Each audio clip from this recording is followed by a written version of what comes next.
And Israel governs this one state very skillfully with three different sets of laws. You have the laws that govern people like myself, Israeli Jews, who can come and go and say what they please. Pretty much a democratic state for all purposes. You've got the laws that govern the Palestinians who are citizens of Israel, and there are over 30 laws in the law books that discriminate against them specifically, and you've got an entire culture of discrimination against them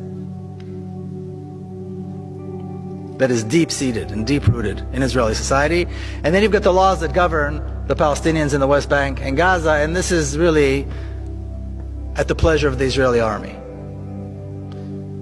If they want to destroy, they destroy. If they want to arrest and beat, they arrest and beat. If they want to torture, they torture. If they want to kill, they kill. And Palestinians have no recourse.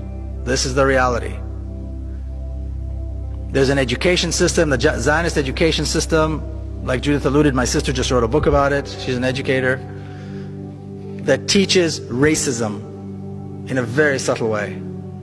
There's a bureaucracy, an entire bureaucracy, that is dedicated to making life impossible for Palestinians through all kinds of restrictions and permits and requirements that are absolutely uncalled for and unnecessary, but are all given and provided under the guise of security. And then you've got the Israeli army, which I like to refer to as one of the best trained, best equipped, best fed terrorist organizations in the world. And yes, they have generals and they have nice uniforms, but their entire purpose is terrorism. And just as one example, I'll give you one example. Almost exactly 4 years ago, as Israel began its attack on Gaza, September the 27th, 2008, at 11:25 in the morning, what I refer to as the most shameful day in the Jewish history, the most shameful day in the history of the Jewish people. Israel began carpet bombing Gaza, and on the first day of what was to be a 21-day attack, they dropped 100 tons of bombs.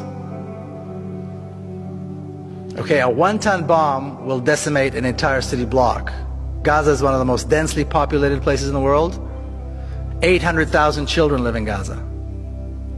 11:25 is exactly the time when the morning school shift and the afternoon school shift change. So all the kids are in the streets. All the children are on the streets.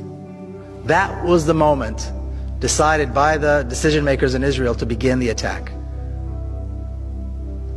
This was the first day of a 21-day slaughter that had absolutely no justification. If that's not terrorism, I don't know what is. And this is how the state of Israel manages to control the different populations and somehow still keep up this very sweet liberal kind of face to everything.